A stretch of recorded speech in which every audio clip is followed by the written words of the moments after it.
It's 8:46.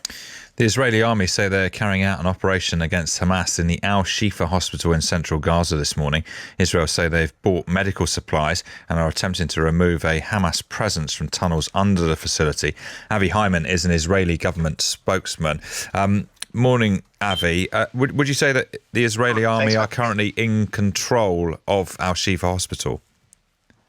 I'm not going to speak directly to what's going on the ground. What I can tell you is that it's an intervention in the Al-Shifa hospital. What we're doing is we're saying that we won't allow Hamas to come and butcher our babies, to behead babies, to open fire on babies' cots in Israel, and we won't allow them to sacrifice their own babies as a propaganda ploy to try and get a ceasefire, which is what they desperately want, because we're hitting them hard. What we know is that underneath the Al-Shifa hospital, there is the Hamas Command and Control Center. We've said that from the very beginning of the operation, and we intend to both provide aid, incubators, food, water, whatever is needed by the people of Gaza. Fuel is the thing that they need, isn't it?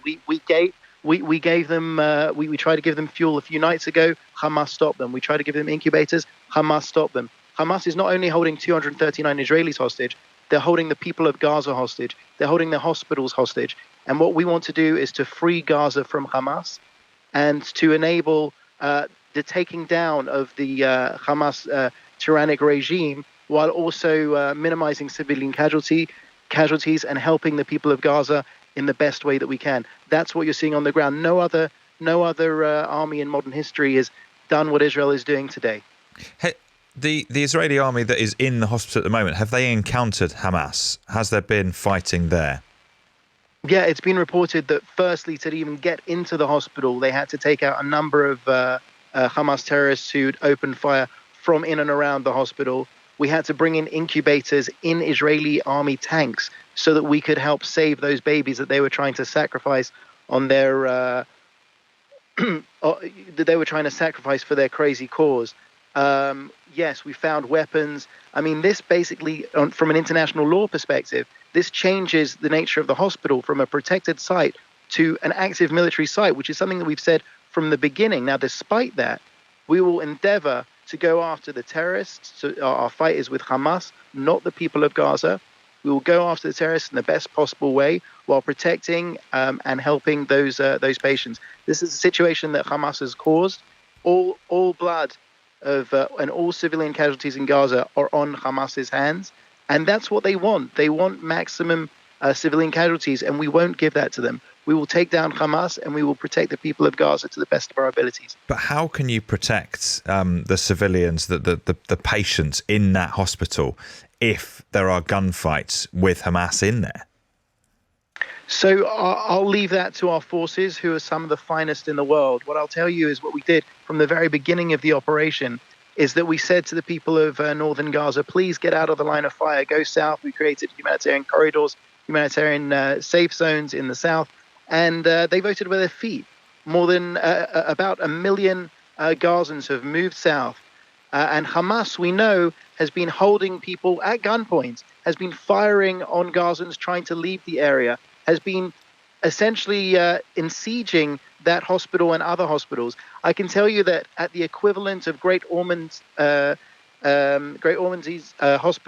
the Children's Hospital, Rantisi Hospital in Gaza, yesterday we found, and we showed the international community, underground tunnels. We found what appears to be a place where they were keeping our hostages, not just men, not just women, but infants. We saw an open packet of nappies there.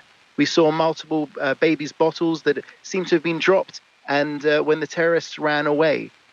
This is a clear violation of international law. This is a crime against humanity. These people have spent the last 16 years burying themselves underneath hospitals, mosques, schools, because they want civilian casualties. We will avoid civilian casualties. We will go after Hamas because we need to restore security and safety to our people so that never again can they perpetrate the types of atrocities we saw on October 7th, the worst attack on Jews since the Holocaust, and the second worst terror attack since 9/11.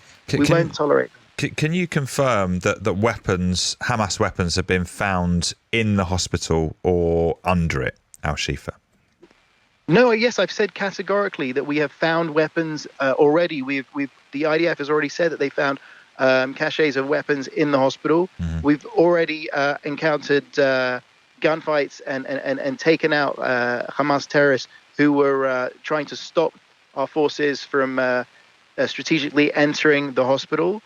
And I can tell you that we have clear intelligence, and the Americans confirmed yesterday that they too have clear intelligence that Hamas is operating an underground world under the Shifa hospital. It is their command and control center. It is where they have operated this entire war, including shooting over 10,000 rockets at Israel. Yesterday, an Israeli was hit by shrapnel from a rocket and is in critical condition.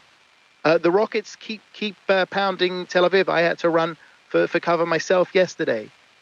Now, we can't tolerate this. No country in the world would tolerate this. And that's why, again, we're going to go after Hamas, and we will do our utmost to limit civilian casualties and to protect their people in a way that they are not doing.